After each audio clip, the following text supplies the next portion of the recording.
Bueno, sinceramente espero que el vídeo salga bien, espero que se escuche bien y espero que se vea bien, después de estar jugando con focos, micro y todo lo demás. Tenía muchísimas ganas de grabar este vídeo, pero no os podéis imaginar cuántas, porque he estado preparando este vídeo durante prácticamente 3 días. Podríamos decir que este es uno de los primeros, si no el primer vídeo, que está prácticamente al 100% guionizado en el canal.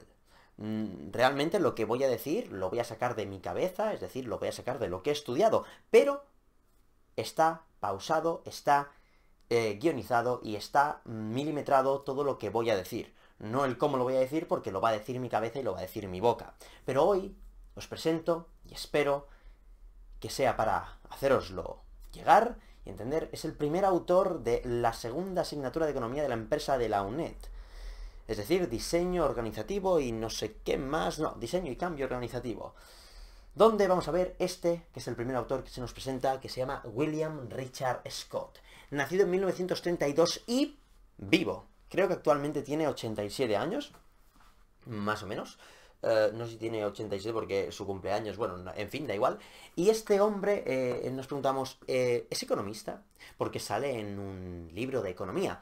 Pues por mucho que nos pensemos desde un principio de que este hombre podría ser economista, no, ni mucho menos, no era economista, era sociólogo.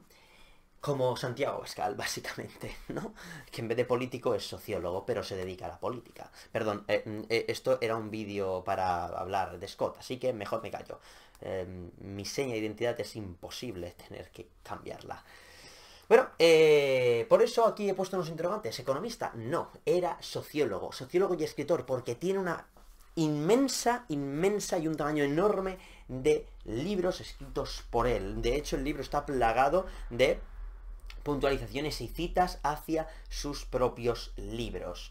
No voy a decir ningún libro porque no es cosa de este vídeo. Lo que vamos a hablar hoy es de lo que pensaba el señor Scott, William Richard Scott, de exactamente la organización y cómo organizarlas y qué era el concepto de organizaciones, ¿vale?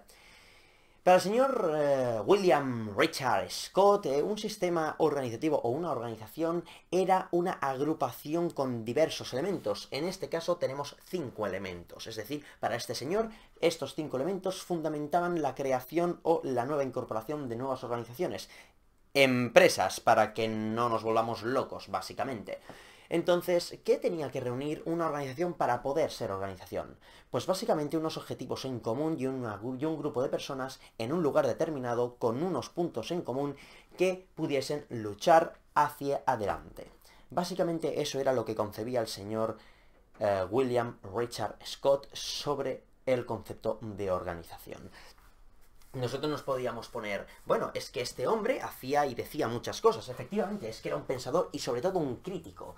Era un crítico de manual, de libro. Entonces el concepto de organización lo subdividió en estos 5 elementos principales. Estructura social, participantes, objetivos, tecnología y entorno. Donde en cada una de estas líneas, espero que os esté correcto, tengáis aquí exactamente cuáles eran los objetivos, los puntos principales y las cosas que tenía él por cada uno de estos principales elementos, el contexto y la conceptualización que él tenía.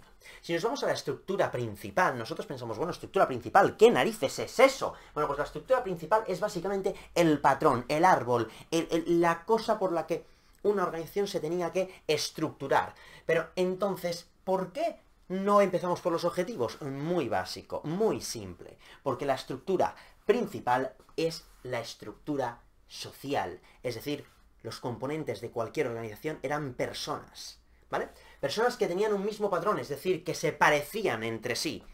No podíamos hablar, ni podemos hablar de si este patrón entre sí era racial, étnico, sexual o personal. No tengo ni la más remota idea porque no hace referencia en ningún lado dentro de su libro, pero tenían un patrón común.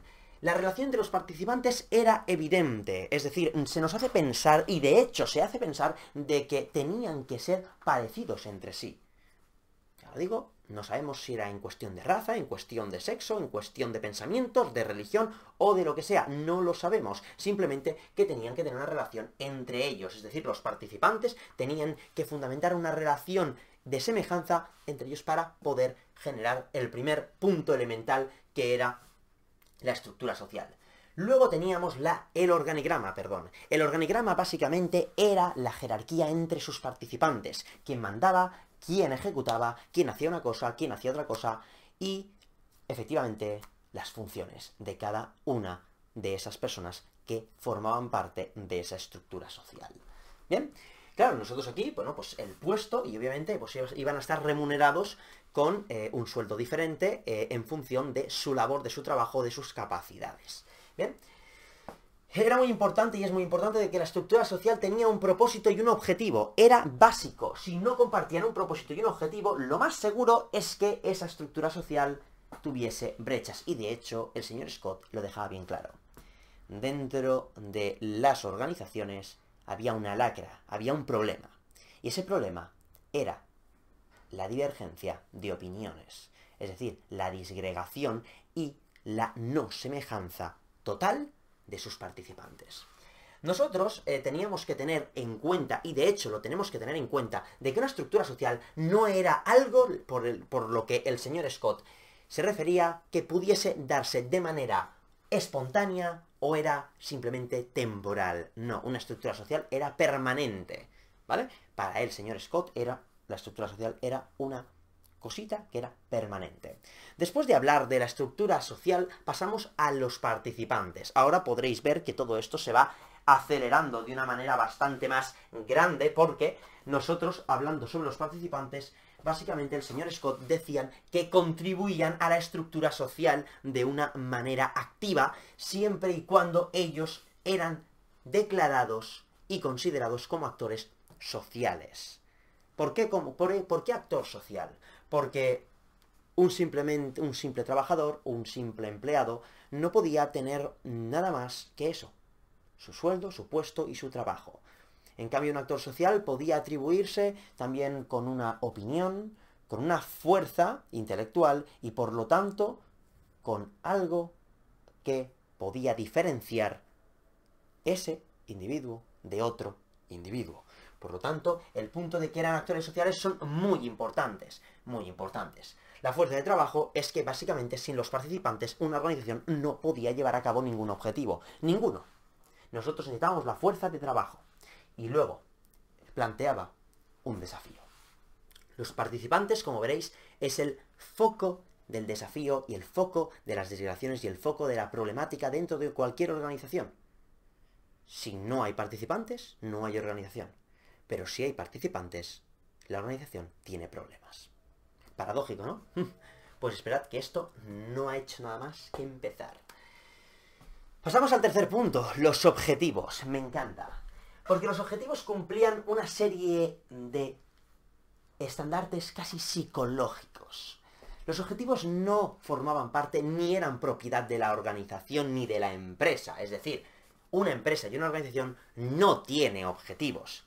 Las personas que lideran esa organización y esa empresa sí que los tienen.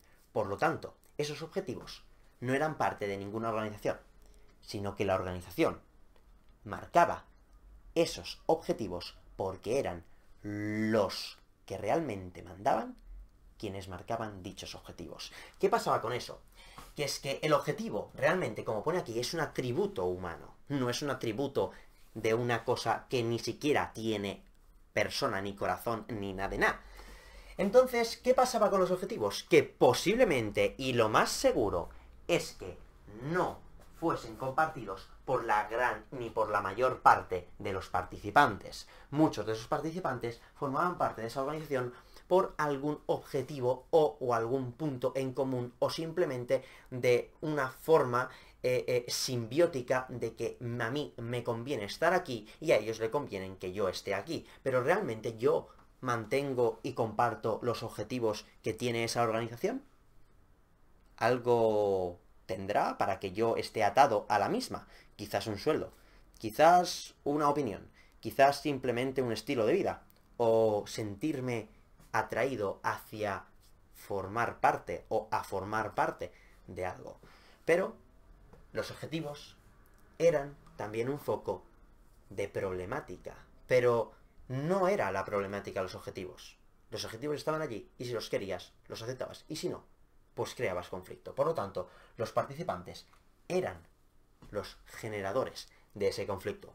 Aunque el señor Scott marcaba y remarcaba que esos objetivos, por muy cambiantes que pudiesen ser, no eran normalmente cambiados. Que eso entraremos en los tipos de sistemas. Vale. Una vez que pasamos de los objetivos, pasamos hacia la tecnología. La tecnología era básicamente un medio que generaba un bienestar ¿a quién? A los participantes. Pero también era un método de conflicto o un método de presión, dado que gracias a la tecnología podían hacer que los objetivos de la empresa fuesen llevados a cabo por tecnología y por menos participantes. Pero también hay que decir que esos participantes se amoldaban a las necesidades de dicha organización. Con lo cual, lo que creaba y lo que generaba una tecnología era un bienestar colectivo. Luego tenemos el entorno. El entorno, como marcaba el señor William Richard Scott, nacido en 1932, era algo inherente y completamente fuera del control de dicha empresa, de dicha organización. El entorno era donde se llevaba a cabo el lugar y el entorno, no quiero repetir la palabra entorno, sino la ubicación y el exterior de dicha organización.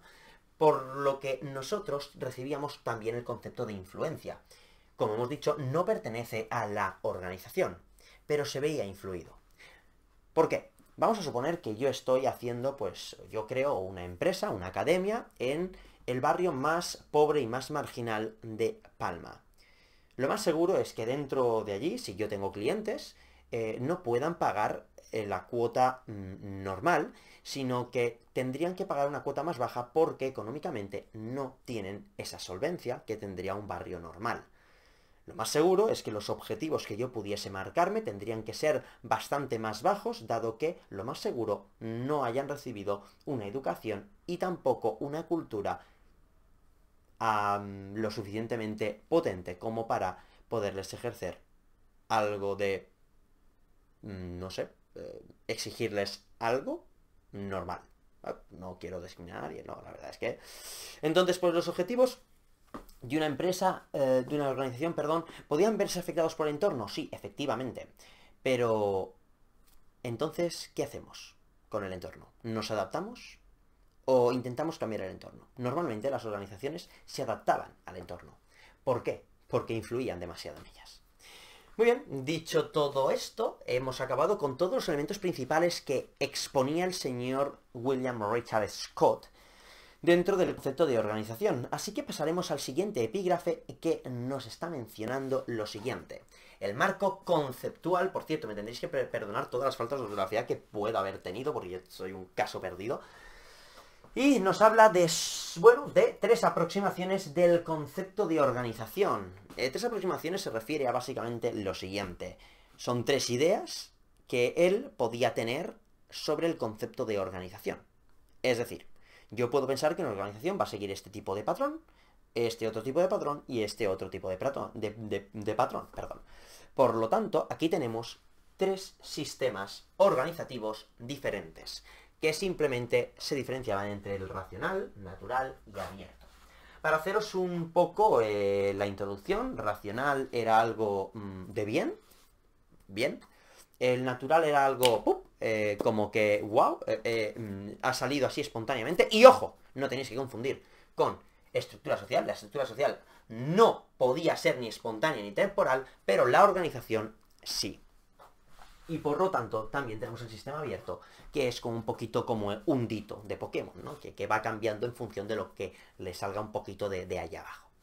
Nos vamos a por los sistemas racionales. Bueno, los sistemas racionales contienen unos objetivos o intentan mantener y poner y proyectar unos objetivos específicos. Es decir, marcar, esto es lo que yo quiero conseguir y vosotros os tenéis que ceñir a esto de aquí. Entre muchas comillas, pero intentaban dar unos objetivos específicos y tenían una alta formalización y no formación como yo había leído desde un principio. Yo digo, no entiendo. Formalización, es decir, ¿Qué quiere decir que tengan una alta formalización? Bueno, pues que tienen una alta jerarquía, es decir, está muy, pero que muy estructurada. Si tú eres el cacho de mierda que tienes que limpiar la caca, pues tú limpias la caca. Si tú eres el dios todopoderoso que se toca los huevos cuando el resto de tus empleados está, pues, dejándose el lomo, pues eso es, entre muchas comillas, pero más o menos. Más o menos. ¿Vale?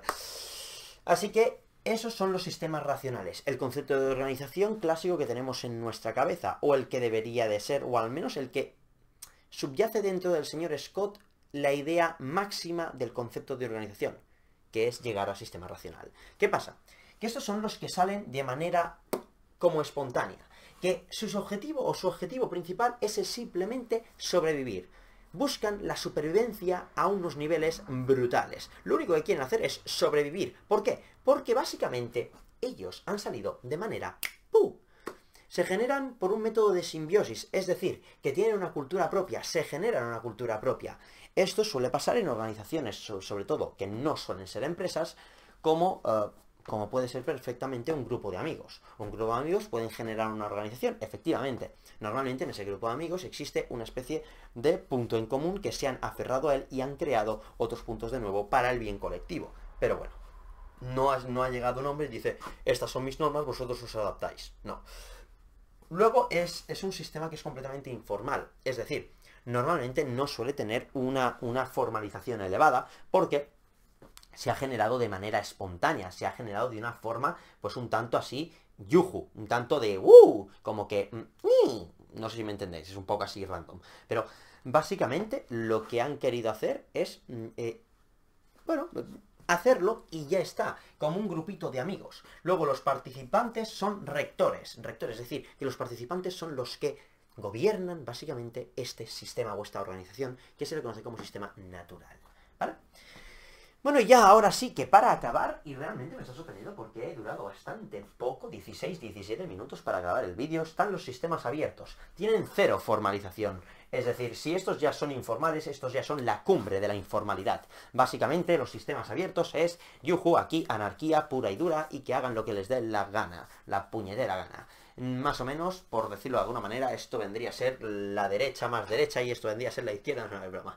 Esto vendría a ser un sistema muy jerárquico, muy piramidal, y aquí pues tendría, bueno, anarquía total, lo que vendría a ser, pues, lo que he dicho antes, es básicamente el pensamiento en España, que es o tiras hacia la izquierda o tiras hacia la derecha, aunque aquí justamente pues sea al revés, pero bueno. Un sistema abierto, lo único que contiene son actividades, que están relacionadas entre sí, es decir, están interrelacionadas, pero no siguen un punto en común, no buscan el mismo objetivo, simplemente que están relacionadas entre ellas, pero no tienen nada así que digan, bueno, nosotros vamos a luchar por algo, bien, no. Muy bien. Y luego pues tenemos, bueno, los participantes de ellas son, sobre todo son negociadores, son brutalmente negociadores. ¿Por qué? Porque ya que son sistemas, ya que intentan llegar hacia la cumbre que vendría a ser una organización, ellos van moldeando sus objetivos de tal manera que no les importa cambiar, entre muchas comillas, no les importa cambiar de objetivos, siempre y cuando pues el sistema quede, o la organización quede medianamente guiada y no se deshaga. Es decir, estos pues estos son sistemas cerrados, pero este es un sistema abierto, esto es pues viva la anarquía. Y luego los sistemas abiertos básicamente se fundamentan en el entorno, ¿vale? Si esto ya un sistema natural era un grupito de amigos, por decirlo de alguna manera, esto ya es la chupipandi del barrio, ¿vale? Básicamente, o sea, es, bueno, ¡vamos de compris! ¡Yujú! Vale, aquí pues vamos a coger y vamos a jugar un partido de fútbol aquí, yujú. Aquí, ¡vamos de botellón! ¡Yujú! Ya está, ¿vale? Y estos pues no, estos pues se lo montan mejor. Así que nada, chicos, espero que lo hayáis entendido, espero que os haya gustado. La verdad es que me ha gustado mucho grabarlo. Al principio me estaba gustando mucho, luego poco a poco es como que, ya empieza otra vez a ser un vídeo tipo Edu, pero bueno, al fin y al cabo me ha gustado mucho grabarlo, espero que os haya gustado, espero que os haya servido, y me gustaría coger y hacer lo mismo con todos los autores que tiene el libro. pero lleva un trabajo de la hostia.